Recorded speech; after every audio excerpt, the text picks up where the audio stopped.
Thank you all so much for coming. My name's Dr. Erika Maleri Blajt, and my background is emergency trauma medicine. So I've run trauma teams throughout the UK and abroad for over a decade. But about 6 years ago, I became interested in radiation research. And currently I'm a founder of the group FIRE, which is Physicians' Health Initiative for Radiation and Environment. The reason that we're doing this presentation today is to increase awareness really about the use of electromagnetic fields, particularly in a school environment and around children. And this is a certificate that some of you may be familiar with, but I'm guessing most of you won't.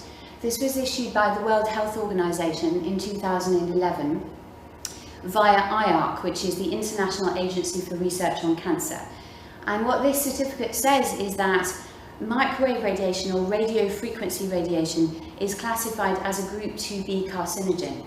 That means possibly cancerous to humans. And when somebody asks me in medicine, is this safe? I have a quick think to myself, has it seen one generation through? Because if it hasn't, I don't think you can fully answer that question. And some scientists would argue you can't actually answer that question until it's seen several generations from cradle to grave. So this enormous change has happened extremely fast. And the part of the spectrum that I'm going to focus on today is the microwave part that you can see towards there on the left, the longer wavelengths. The higher frequencies over here, X-rays, gamma rays, ultraviolet as well, are ionizing radiation. So they can knock electrons out of their shells, and that's one of the ways in which they do damage leading to, for example, cancer. Everything below that can't do that. It's not ionizing. So it has different ways of interfering with biology, and we'll come on to those. But the types of devices that emit this kind of radiation are numerous, they're huge, and this is a very small sample of common everyday ones, certainly ones that you would find in a school. I'm just going to briefly help you to imagine a real life situation where we might have a teacher sat at her desk and she will possibly have a tablet. And then she's got a lot of children sat in front of her, and they may also all have tablets, all of which are emitting their own fields. And we might have a radiator here to keep them warm, and a filing cabinet, let's say. She might have a phone in her handbag, and of course there's a Wi-Fi router somewhere. Let's pop it back here. But each one of these devices is emitting its own field, each one. And you'll know from your GCSE physics all about constructive interference and the fact that if you get two waves which look the same and they synchronize with each other, then the additive effect can be a wave that is amplified. So this creates hotspots that you can't predict. And not only that, but you might get some reflection of these metal surfaces, your filing cabinet, your radiator, and it all gets extremely complicated in there. Not only that, but of course it's not two-dimensional like that, it's three-dimensional because these have floors above them and to the sides, so everything is overlapping in a way that leaves us in a situation where we can't really say anything about the intensities of those fields unless we measure every single spot in the room. Looking at a cellular level, one of the things that we know happens is that this kind of microwave radiation can increase calcium movement through the wall of the cell, the membrane. And that can set up, this is a nitric oxide cycle, which produces something called reactive oxygen species. You don't need to understand what that means, but it's a process called oxidative stress, and those ROS, or reactive oxygen species, damage tissue. So when they're produced, they're what contributes to the aging process, and they can induce cancer. So EMF causes this effect, and that can set up this very negative cycle. That's just one of many mechanisms, and it becomes incredibly complex. This is at a cellular, whole cellular level. So this is red blood cells, and on the far left there, you see happy red blood cells, healthily, mutually repellent because they have a negative charge on their surface, so they bounce off each other. Here in the middle, that's after 10 minutes on a cordless phone. And you can see they've stacked up like coins in a coin roll. That's called rouleau formation. And it's a pathological process. It stops them doing their function of carrying oxygen correctly and a few other things. And you can see the same thing after 70 minutes at a Wi-Fi enabled computer. And I repeated this test myself because it's had a bit of criticism and some people aren't sure, and I found a very similar result. So We've looked at inside cells and cellular levels, and now when we put all those cells together we get systems like the heart system or the lung system. And I'll start with the nervous system because that's highly electrically dependent. What we know is that this type of EMF can stimulate your fight and flight nervous system. That's your run from a lion nervous system. You evolved to be able to kick that into action so you could release adrenaline and fight or fly. And it doesn't have to be a conscious trigger like a lion to cause that. This kind of EMF causes it even though you're not aware of it. And you can imagine that if you're exposed all the time, that nervous system is having to fight inside your body all the time. And the energy for that has to come from somewhere. You have to pay for that. And you pay with the kind of reverse of that, which is your parasympathetic nervous system, your rest, digest, grow, nurture, heal system. For short periods of time, like when you're running from a lion, that's very sensible and it's fine. But if you do that continuously over a long period of time, then your body will not be able to do things like repair its immune system. In addition to that, there are a few other hostile threats to your immune system from this kind of radiation. One of them is suppression of melatonin production. Melatonin is your body's most potent endogenous from inside the body antioxidant, or it means anti-aging or cancer-fighting agent. And this kind of EMF suppresses the production of that. It stops it being produced in the right quantities. Reproductive health effects, I think, are increasingly important, and especially important when we're looking at young populations of children in schools. If in either one of this couple have had a higher than average radiation exposure, or the sorts of radiation exposures that we're looking at now with common devices, their rate of miscarriage, fetal malformation and DNA damage that can be passed on is higher. And that damage can be passed on from generation to generation to generation, and in fact amplified if the exposures continue. Thank you to C4ST via Stop Smart Meters for this little video looking at happy sperm, not exposed to anything, looking healthy. They look like you'd expect a sperm to look, like a small tadpole, and then sperm exposed to some cell phone radiation. They don't look like good swimmers to me. That's only 12 hours.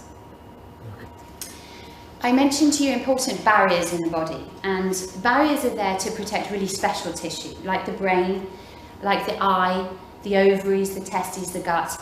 And this is the brain of a rat that's been exposed to only 2 hours of cell phone radiation at less than the allowable guidelines.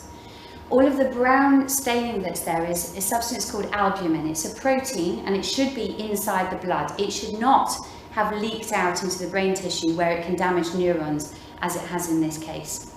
But what I find really interesting about this brilliant research by Leif Salford is that this happened in its greatest intensity at a lower intensity of microwave radiation.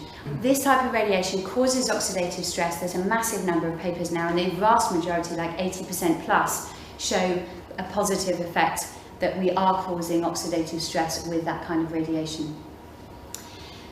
I've talked through a small number of a very large amount of literature. So it's a drop in the ocean really, but we're all fighting cancer every day of our lives. On a molecular level, there's DNA breakages and little problems all the time, but we have lots of fail-safes and ways of correcting that damage and fixing it as it occurs. The problem is, this type of radiation causes more damage, but also it decreases our ability to repair that damage. It saturates repair mechanisms. So you can imagine that this balance that we're supposed to have, if the damage goes up and the repair capacity goes down, it won't be long until you slip into a type of disease process. And these are all linked with the EMF exposure in the literature, but very loosely on the left, this is things that might be more likely to affect a child, and on the right, things perhaps more likely to affect an adult. Children are more vulnerable, and there's a really long list of reasons for that, but this is just a few. I mentioned shielding of the skull, and they have thinner skulls, so less shielding. Their brains have a higher water composition, so they absorb radiation far more efficiently. Their heads are smaller, so they're more fully enveloped by the fields, and their nervous system and reproductive system and all their other systems are still developing. And some statistics, a 5-year-old can absorb 60% more microwave radiation, and the exposures in their bone marrow can be up to 10 times greater. We would expect that the products that we're giving them and we're using ourselves were pre-market safety tested for health. The best testing that's been done on these kinds of devices that emit this kind of radiation was done on cell phones, because that was the first thing that we got. And they tested cell phones for safety on SAM. SAM stands for Standard Anthropomorphic Mannequin, and he represents the 90th percentile of military recruits. He has a body weight of 100 kilograms. So he bears no resemblance to your child, but actually also not your wife, and he's even not representative of an average man, because an average man weighs 70 kilograms. So this was an unusual choice for safety testing. And you can see here penetration compared with the brain of a 5-year-old compared with an adult is penetrating far more deeply for all the reasons that I initially pointed out. And we are seeing a rise in brain tumours. This is young people. This is people under the age of 30, and it's temporal and frontal lobe tumours that we would potentially associate with cell phone use. So what must we do? So defensible protection. What would stand up in a court of law if you were saying, I did the right thing? I knew the dangers, I was being conscientious, I was trying to protect my child. In my opinion, that means removing RF. Because just like with lung cancer, there are no half measures. Giving your child a low-tartar cigarette isn't the right thing to do. But switching off devices obviously stops them emitting. You can do that straight away. Using aeroplane mode stops them emitting. So if a child is using a tablet to play a game, but it's in aeroplane mode, I don't have a problem with that. As quickly as possible, just withdraw the RF emissions. Use hard wiring, use fibre optics. So at the moment, I would say wired connections with your friends. You let your children use the internet and learn from it in a safer environment. So in summary, we are electromagnetic. That is life. That is the essence of what makes all life on the planet tick. Nobody is telling us that this kind of radiation is safe, including industries themselves, and there are warnings from our own government. Additionally to that, credible academic bodies, a growing number, are giving us very serious warnings. They're highlighting the danger. They're trying to put a message out there. Non-thermal radio frequency emissions at very low levels can cause severe cellular damage and lead to potentially lethal conditions. Present safety standards are obsolete. They are not protective. And your child's health, as well as your own, is in your hands. There are steps that you can take to change this and to improve the environment for yourself and your children. Alternative internet solutions exist, so this doesn't mean stopping your child having a technological experience at school or learning in the way that we want them to secure their future. Thank you so much for listening to this very long talk, and I've got to thank so many colleagues. I can't put them all on this slide, but so many different professionals around the world are contributing to this. So thank you so much.